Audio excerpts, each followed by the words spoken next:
अब तुम देख लो, तुम्हें मेरा साथ मंजूर है या मुझसे अलग होगा। हमारे भाई ने हमें जलील कर रखा था, इसी वजह से कराई थी शादी की ये दुश्मनी खत्म हो जाए। ये यहाँ से दो रास्ते निकलते हैं, एक तेरे साथ, दूसरा मेरे बगैर। लेकिन उसने रिया को बहुत टॉर्चर देकर जबरदस्ती अपने पास रखा हुआ है। कबीर के वकील का कहना है कि वो तलाक नहीं देना चाहते।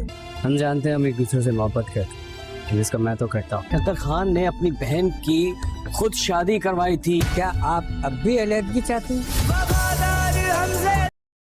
कबीर आखिरकार अपने मकसद में कामयाब हो जाता है, जिस मकसद के लिए कबीर रिया को अपने साथ ले जाता है और उसे इस बात का यकीन दिला देता है कि उसकी किडनैपिंग में या उसके साथ आज तक जो बुरा हुआ वो जो समझ रही है वो सब कुछ गलत है। और उसे इस बात के लिए यकीन दिलाता है कि उसको किडनैपिंग करने में भी उसका कोई हाथ नहीं था, और उसको इस बात का यकीन दिलाता है कि वो उसकी खुशियों का ख्याल रखेगा और वो उससे मोहब्बत करता है।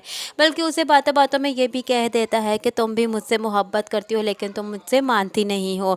लेकिन यहाँ अब रिया भी अपनी मोहब्बत का इजहार कर ही देगी कबीर के सामने, और यूं दोनों ही एक साथ हो जाएंगे। यहाँ कबीर को जैसे ही पता चलेगा कि खुला का केस दायर कर चुके हैं उसकी माँ, उसकी बहन और भाई, तो रिया को लेकर उसकी मर्ज़ी के मुताबिक अदालत पहुँच जाएगा। लेकिन जाने से पहले वो फातिहा पढ़ने रिया के बाप की कब्र पे जाएगा और वहीं पर उससे माफ़ी मांगेगा और उसके बाप के सामने खड़ा होकर उसे कहेगा कि आप मुझे माफ़ कर दीजिए और मैं आपकी बेटी के साथ शादी कर चुका हूँ और उसे हमेशा के लिए खुश रखने की पूरी तरह कोशिश करूँगा। और वहीं से रिया के साथ भी वादा कर देता है और रिया ये बात देखकर कबीर में काफ़ी ज़्यादा खुश हो जाती है, क्योंकि वो एक बहुत लड़की इंसान है कि उसे इतना मोहब्बत करने वाला शौहर मिला है।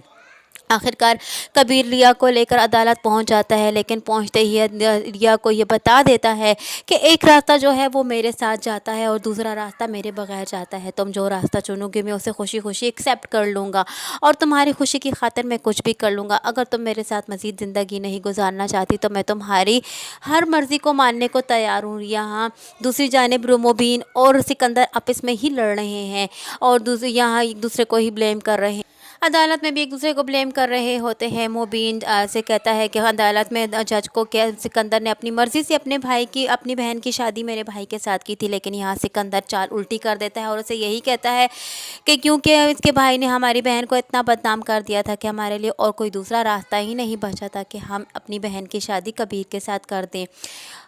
यहाँ आखिरकार रिया को लेकर कबीर हाथों में हाथ डालकर से अदालत में आ जाता है, लेकिन यहाँ सिकंदर ये जाहिर करने की कोशिश करता है कि रिया को ज़बरदस्ती अब कबीर ने अपने साथ बांधा हुआ है और उसको ज़बरदस्ती भी अपने साथ ले जा चुका था। लेकिन यहाँ अब तो बाजी उल्टी पड़ चुकी है। यहाँ रिया खुद ही अब मान जाएगी कि वो कबीर से मोहब्बत करती है और कबीर के बगैर नहीं रह सकती। अब जो उसकी बहन और भाई ने उसके लिए जो चाल चली थी और जो वो उसको इस्तेमाल कर रहे थे अपने मफाद के लिए, आखिरकार वो जान जाएगी कि उसके भाई और बहन दोनों ही उसे इस्तेमाल कर रहे हैं।